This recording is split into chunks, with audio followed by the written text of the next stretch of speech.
It's graduation day. I haven't been this excited since the last eclipse. Sitting up straighter, I stretch my arms above my head, taking a deep inhale. Someone must be cooking something. I can hear them chittering from deeper in the house. Slotting the dried leaf between the pages of the book in my lap, I clap it shut. The end of the worn feathery blankets tries to cling to my legs. Escaping the comforts of the nest, I head downstairs. The floorboards show their age with every squeak and crack. My hand habitually skates the walls every chance I get to touch them.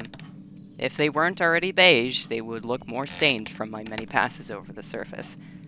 Warm light washes the curved gaps between the kitchen and the hallway.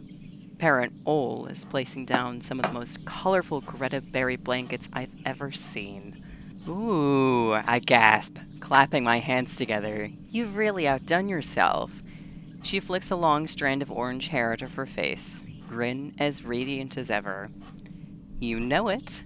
I can't be caught slacking on my little Tweety's graduation. Go round up the troops. You know how they like them hot. She winks, setting down her bright mittens.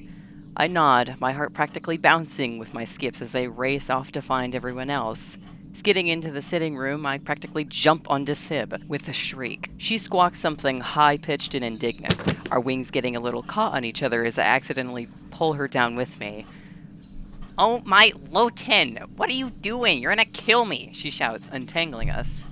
Warm Greta berry blankets, I squeal gleefully, smiling as I lay there looking up at Sib. The dry mud feels cool on my back.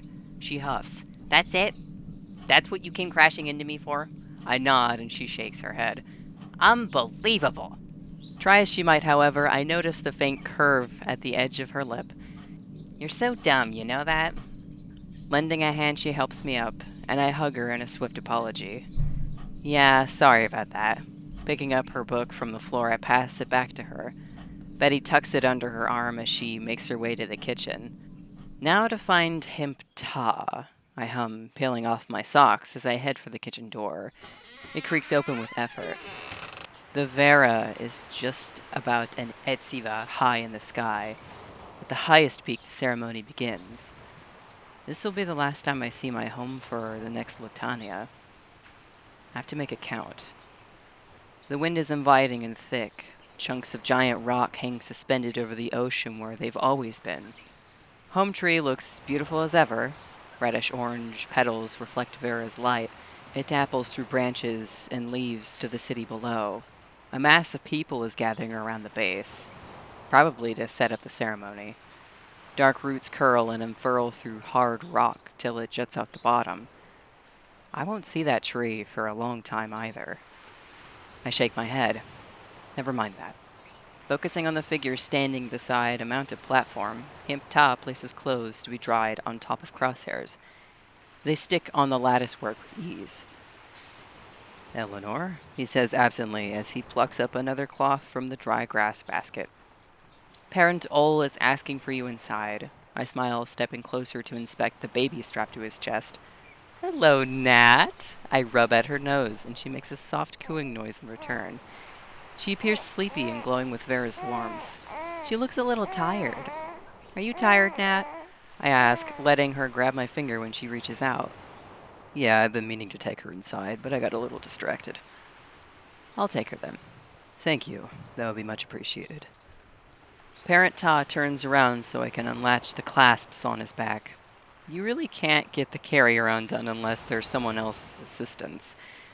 Shimmying the buckle off his shoulders and lower back, he stretches his wings, shaking off the stiffness. Thank you again, Tweety. I nod, keeping the baby close to my chest, dragging the harness in my other hand. She falls asleep almost instantly. In the short time I was outside, Parent Ole had somehow set up Frium celebratory decor. Glitter bugs in jars on the table and counter, bloomberries hanging from the ceiling in vines and over doorways, a cup of fresh flowers.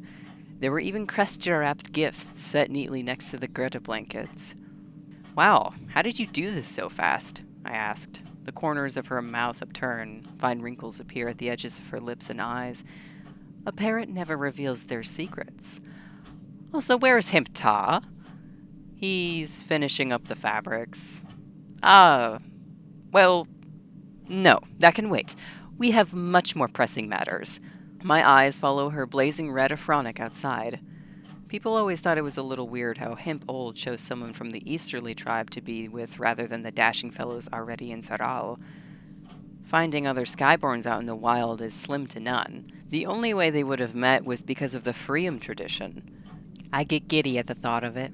Imagine finding the love of my life while out in the world and traveling till Hufar'll end. I sigh to myself. You're daydreaming again, Sib says as she sidles up next to me. About the love of my life? I sigh dreamily into the distance. Ew. Why are you judging me? You've shown me your dream journal. Okay, whatever, she pivots. I'll take her for you. Looks like she's gonna have to wait on eating. Betty gently slips her hands around Nat and takes her upstairs. About that time, Himp Ol rushes in, urging Himp Ta to hurry up. Gillum, the clothes can wait, she shouts through the doorway, trying to wave him in with her arms. I don't want them to stink. His voice sounds distant despite her efforts. If you don't get in here right now, so help me, I'm going to drag you in myself. I know you. You'd be out there for the next blot if I let you. All right. His voice gradually comes closer as he steps through the doorway. Awful pushy today, are we? He teases. Yes, because it's the last Rumal we're going to see our Tweety for the next Ufar. Doesn't that warrant a sense of urgency? I suppose you're right, he says, taking a seat at one of the stumps. Where's Betty? Here, she says as she leaves the last few creaky steps on the stairs. Ta's hearing must really be going. Just put Nat to sleep. Oh, good. Eee! Time to celebrate. Mom clicks giddily as a chick, her Afronic fluttering. Dig in, before it gets cold. The next few blots, I stuff myself on Greta Berry blankets. So delightfully colorful, and the texture is the best it's ever been. It lands a little poignantly, knowing I've never been very good at making them, and probably won't be having them for a long time after this. I decide to talk about my travel plans to get my mind off it. I want to head to the capital to learn from the best scholars. It's the only place other than here that has a rich well of tomes. And maybe I might get to see an ancient one, who knows? Dream on. Isn't it super exclusive to be able to meet with it? Betty says as she pops a bloomberry in her mouth. Well, yes, but who's to know? I certainly don't, and neither do you. What would you even ask it? I, haven't gotten that far yet, but I'll definitely think about it on the way over. Better make it a good question. Lota knows beings older than Umarians have been asked a lot of dumb questions. I know. My weight shifts till it's more on the counter than my feet. Well, if that's what you want to do, then we're here to support you always, Eleanor. Ol grins, sipping a cup of blurati. The amber color sticks like a film to the glass. I know. I've got the most supportive flock around, after all. I giggle to myself as I lean into Parent Ta. His body vibrates with a hum. Say, weren't you going to join that annual race as well? What? I push off him. No, I'd die in a competition like that. Oh, Tweety, stop being so modest. You're not a half-bad flyer. You'd be fine, Parent Ol says with a dismissive wave of her hand. I think she's just a scaredy critter, Betty taunts. Am not. I just don't think I'm cut out for races. Well, your cousin Milnio might be there. Are you at least going to attend? Parent Ol inquires. I make a face. Oh, I've never met Milnio. How am I supposed to know who to look for? And even if I did somehow manage to find them, what would I even say? She hums into her wine. That's a good point. I'm sure it's fine. Eleanor doesn't need to do anything she doesn't want to do. If we wanted to check on Milnio, we should do it ourselves. Parenta sets a cool hand on my shoulder. Another good point. She nods, finishing her glass. All right. Come here, Tweety. Parent Ol rounds the counter, opening her arms to give me a big hug. Jordania is said to have the best embraces in all of Saral, and I'm lucky enough to be her child. I hug her back, tucking my head into her chest. Ol's scent is so strong that it feels like it will be stuck in my antennae forever. Letting go, she backs up, resting a hand on the heavy wood of the counter. Hey, where's my hug? Parent Todd chuckles behind me, and I turn around, flinging my arms around his neck. He makes the same choked sound he always does as he hugs me back. Relaxing my hold, he looks up from his stump at me with raised brows. When did you get to be so big? I've grown a lot, I answer with a smile. The graduation gifts were lovely. A beaded necklace made of magnetite from the island hearth. A remembrance of home. I'd hate for it to get broken or lost, so I'm going to keep it in my satchel. The other gift was a little bigger. A small leather-bound journal that Himpta had imported for my convenience. An item that will become instrumental in the documentation of my journey. It's been a few blots, and I'm just about ready to go. Packing up the rest of my stuff has been surprisingly hard. Grazing the hand-me-down table, my skin catches on the nicks and uneven texturing of the wood. I've been writing and studying here since I can remember.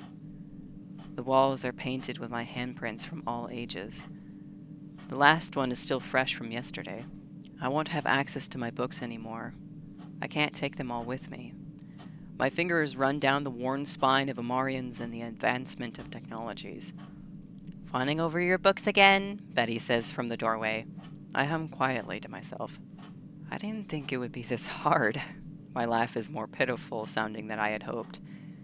She crosses the room, her face conflicted. What? Why? Weren't you talking about how ready you were just the other day? Yeah, I was. I slide my hand along the length of the shelf. I'm gonna miss this place, though.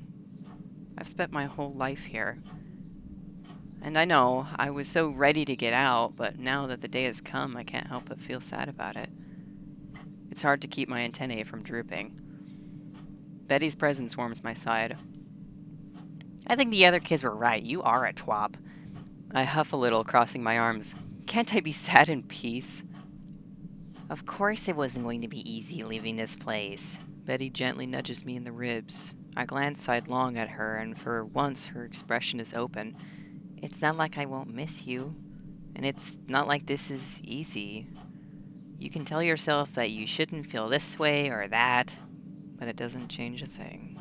I finish, sighing into that sore spot that's starting to settle in my heart. See, you already know it, she quips, patting a hand on my ceremonial cloncho. I snatch up Betty in a hug, her body stiff as a board. You must be feeling really sentimental today. Pleased, she wraps her arms around my lower back. Don't get into too much trouble, I say into her clothes. I won't. Sheesh, what are you, our parents? I smile, trying to hold on to her scent as long as I can. Straightening out, I pull her back by the shoulders. Nope, but Lowton knows you don't need to make any more trouble for them. Betty rolls her eyes as she brushes my hands off. Yeah, just don't get mad when I become the favorite while you're gone. She turns and starts walking off. Hey, wasn't there never a favorite? She doesn't reply.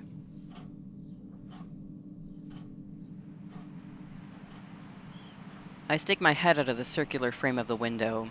Thin, wispy clouds are slowly passing over Saral, masking the distant mining islands and some of Home Tree. The excess water feels nice on my skin. Betty's nest is the best spot for enjoying the breeze, in my opinion. But it's also the worst spot for when it spontaneously rains. She's complained about it more than once, and I always let her sleep with me whenever it does happen. But she always refuses to move it, despite how wet it can get in the rapport season. My chin sits in the gap made with my crossed arms as I lay on my stomach. Faint, playful shrieks echo off the rock. Sounds like everyone is out of class. I sigh. Hey, Tweety, how are you holding up? Ta asks, his voice lower than usual. What was it like when you had to leave for the first time? I mumble. He hums as he settles down next to me, facing towards the room. Well, to be honest, I was scared out of my wits. Really? My head turns to look at him. He nods. Mm-hmm. It's not an easy thing to do, especially when you grow up hearing about all the terrible stuff some people do to skyborns. I grimace, looking out the window again. Hey, sorry, I don't mean to sour the mood. A pause. When I actually left, though, it wasn't nearly as bad as I thought it was going to be. I mean, Sure, there were difficulties, but then I met Jordania. He sighs something soft and sweet. I smile, giggling to myself. Your affection for her is beautiful, I say. That's love. It'll get you through pretty much anything, he chuckles, ruffling my hair. I twist in the spot to face him. You'll do great out there, Tweety. I know how you doubt yourself sometimes, but try not to let those thoughts bog you down. I'll try. I stand over Nat. She's sleeping soundly in her barred nest. The railing is smooth to the touch, and the layers of fluff on the floor help with her still developing knees. She even has mine and Betty's toys. What a lucky child. She's been gifted the culmination of generations of furnishing. A gentle finger strokes her chubby cheek. Her eyelids twitch, brows furrowing slightly as she reaches for the object, expression relaxing the moment she gets a hold of it. I feel a wobble in my chest when the thought, I have to leave her soon, enters the forefront of my mind. She'll be so much bigger when I see her next. A miracle baby she truly is. Hemp Ole's scent is getting stronger. She opens the door, pausing when she notices me standing over Nat. The parent smiles like she already understands. I was curious what you were doing in here, she says quietly, clasping the door shut. I'm soaking up the last of it, I admit, looking out the small hole to the outside, meant more for ventilation rather than light. Are you excited? Warm hands wrap around my shoulders from behind. It's so familiar it almost makes me cry for some reason. Countless times, Ole has been there, even when I didn't ask it of her. A loving force, even on the days where I didn't feel like talking to anyone. On those days, I would sit on the roof and stare at the beauty of the sky, and she would always come find me no matter where I was and sit with me. Sometimes she'd treat me to life-changing advice. Those days were especially good. How... I choke on my words. How did you feel when you first had to leave? I ask. She chirps, tilting us this way and that before settling on the right words. I was excited, maybe a little nervous. I knew I would make it back, so there was no need to be afraid. How did you know that? Her shoulders shift into a shrug. Well, if I didn't make it back, I would never know, right? Sometimes you have to trick yourself into believing in something. Say you have a lack of confidence. If you convince yourself that you are a confident person, even when you aren't, then one day, with enough reinforcement, that repeated thought becomes reality. I blink. How does that work? You just need to believe in yourself and keep trying. That's all it really takes to get better at something. My hands come up to meet her arms and hold on to them. Could you sing to me again? Of course, Tweety. Melodic humming fills the room with a song of my childhood. My love, my Tweety, I hope you hear these words. I fear, I worry, but one day you must go. The ground is dangerous, I know this myself. You too will one day find yourself there. If you are afraid, remember my voice. Remember the feel of my hand. It will be all right.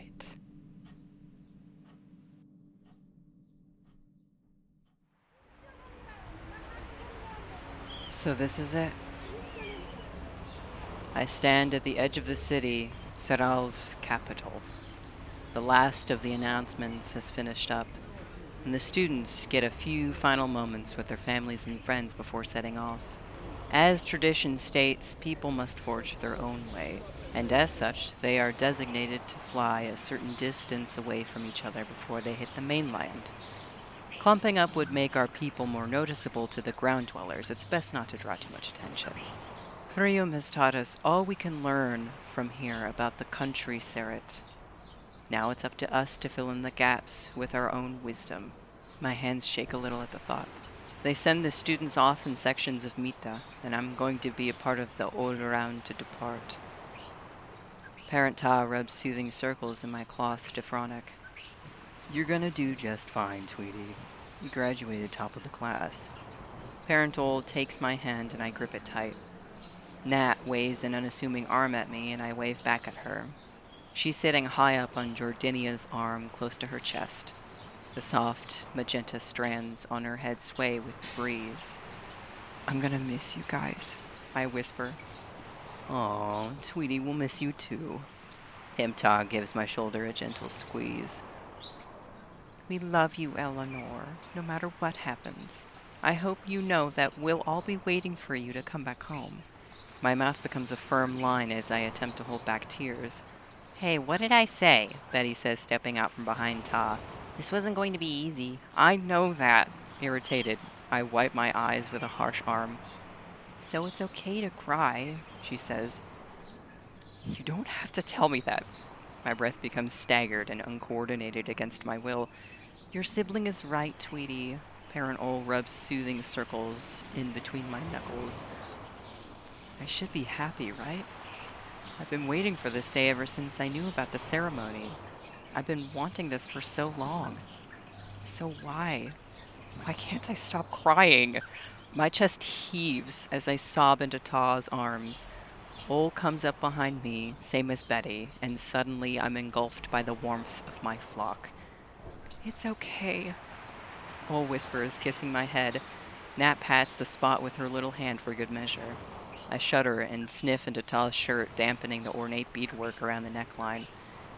A long moment passes, settling with a sense of faint acceptance. It's not forever. My flock is right here. They will be here when I come back. It's only Ol Ufar. It's only an Ufar. I huff a breath, wiping the snot from my nose and the salt from my eyes. My flock looks at me with nothing but love, and it takes everything in me not to start crying again. A teacher is making their rounds along with a Soral High Council member. I straighten up, rubbing the last of the wet off my face. They were clad in bright yellows and oranges, draped down to the pale grass. Eleanor Brile, your time is now. We wish you a safe journey east. The member gives the signature gave us to me, and I pay my respects with a nisar. Thank you. I shall return. They nod in unison, and I turn to my flock one last time. No, not last time. It won't be the last. I just have to make it through this Ifar and come back. I give them a wet smile. God, this is so much harder than I thought it would be. They smile back, and Ol and Ta start welling up with tears. Nat is oblivious, and Betty is giving me a content look I've never seen before. See you around, Sib. Goodbye, Tweety. We love you. Ol sniffs. Good luck out there. It's hard to see them so choked up. I cough, trying to get the ball out of my throat. Goodbye, guys. I'll see you again, I promise. Stretching my indigo Ephronik to its full length, I give them one last nod. They mimic the gesture, and I swear I even saw Betty with tears in her eyes. I puff of breath, stabilizing my stance before taking a leap of faith. Falling feels unfamiliar. Normally, falling meant crashing into the water and drowning. But today's water glistens. It beckons me in small waves. The winds catch on the blades of my Ephronik, sending a surge of life through me. Diving towards the sea green of Sveril feels invigorating. Ocean gales rush past me as I pull up my goggles and set them over my eyes. Moments before I hit the water, I unfurl my wings, suspending myself just a trin from the surface. Liquid splashes as I soar across the reflective pane, shadow following closely below me. I know I shouldn't tempt it, but I dip down at just enough of an angle to skim my hand across its surface. It's cold and exciting. A sudden influx of energy lights up my skin as I stretch my arms, maneuvering into a loop in the sky. I'm no longer bound to the islands. I can go wherever I want. The wind has never felt fresher as I dip low enough to feel droplets on my face. It's so beautiful. I look for Loten in the sky. The celestial body lingers like a lover's touch at the edge of the horizon. The further Saral draws away, the easier it is to see. A faint curve of white in the starred, speckled vastness. It's the beginning of the fishing season in Saral. I wonder what everyone else is celebrating during this time of Ufar. Another flood of giddiness crashes over me, and I can't help but do another loop. I'll finally be able to get those answers myself! I say out loud to the fellow flying creatures. White puffballs dance in the sky for the beginning of their mating season. This is the start of my learning experience. In the distance, I can see the black line of shore closing in, white and blue blotches with a thick backdrop of foliage. Even dots of sharp shapes carving through the water surround it. A small town, it looks like. This must be the town of Duke. I need to double check when I touch down. This is the mainland, the country of Seret, as groundlings call it. A place I've only ever heard stories about. Dangerous as it may be, it has been the traditional rite of passage for every Saralian since the Eletrian War.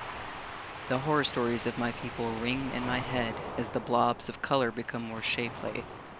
Fishing docks, or so I've heard that's what they're called. I can see the rich, grainy sediment getting washed by the waves. The stalks of wood holding up the docks stick out of the shallow water like faceless statues, darkened with history and worn by the tide. Town Duke is a quaint thing. It stretches the span of the shoreline for a few flitters, and that's about it. The houses are all lined up with a few leading more inland, colored in blues, whites, and the rare reds. They look cute. Crisscrossing patterns of different colored planks slide the sides, while the roofs are sloped, not rounded like they are in Saral. All in all, it looks like the least threatening place to fly over. Soon I'm close enough to make out a few of the locals. They dress in whites, blues, grays, and browns. Traditional colors, I assume. If their buildings are painted the same color, it would only make sense. They also have no Ephronik, from what I can tell at this distance, which is to be expected. I'm sure any Cerulean would have wanted to explore beyond the shoreline. It's fascinating watching life go on down below. Just under my feet there are people hard at work, probably making food or sharpening tools. And just like that, I've flown past them, headed over trees. What kind were they? I couldn't tell. Many of them appeared dark green and quilled.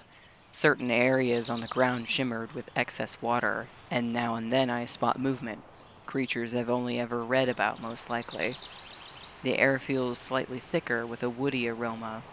I've never seen forests this big before. Saral doesn't have a lot of land to cultivate vast timber on, which is why we must be sparing in our materials. It is truly lovely to see this much green, though. By this point, I must be a few flitters into the dense wood. I wonder where I should land, I mumble to myself.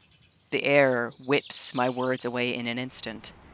Without warning, I feel a strong gust hit me, throwing off my flight. It picks up even more, and I feel myself get swept up by an impeding darkness. A funnel, starting from the ground, claws its way into the clouds, kicking up everything in the vicinity. Is that a cyclone? I grit my teeth, trying to fight my way out of its pull, but the winds quickly become far too strong. Panic floods my body as I notice the trees are bending to its will. The epicenter is strong enough to rip plants from the ground. I feel like I'm getting tossed through the air as I start tumbling with the forces.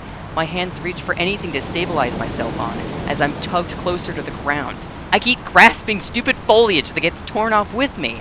It's not enough until I finally hit hard, rough wood and hold on. Where did this come from? Usually phenomena like this have warning signs. I saw no dark skies ahead. How is this possible? The twister groans, something awful, becoming darker with debris as it sucks up dirt, trees, and even nearby wildlife. It will be a miracle if the town of Duke doesn't feel this at all. My muscles strain as I cling on for dear life. My legs wrapped around the branch, overwhelming and utter panic sends my heartbeat fluttering in my ears. Crack. Oh no. The tree I was holding onto starts creaking and tilting as it's getting pulled by the rapidly increasing wind speed, and suddenly the branch I've been hanging onto snaps. My screams are drowned out by the roaring of the whirlwind. I pray to anything that will listen. Arms and legs still wound around the thick branch as I brace myself. Dirt and debris spray me hard enough to hurt, and I strain to hang on. My legs come undone, my fingers scrape against the bark as I get ripped away from it. Is this it? Is this how I die? It feels like I'm getting eaten alive. My cheeks and arms burn with the friction of the bile of this beast, and suddenly I'm headed towards brighter sky. My wings open on instinct, but I can't get the form right. The ground is swiftly coming to meet me, the whirl having chewed me up and spat me back out, barely missing trees on my way down. Only one of my feet hits dirt, and it catches on a thick root.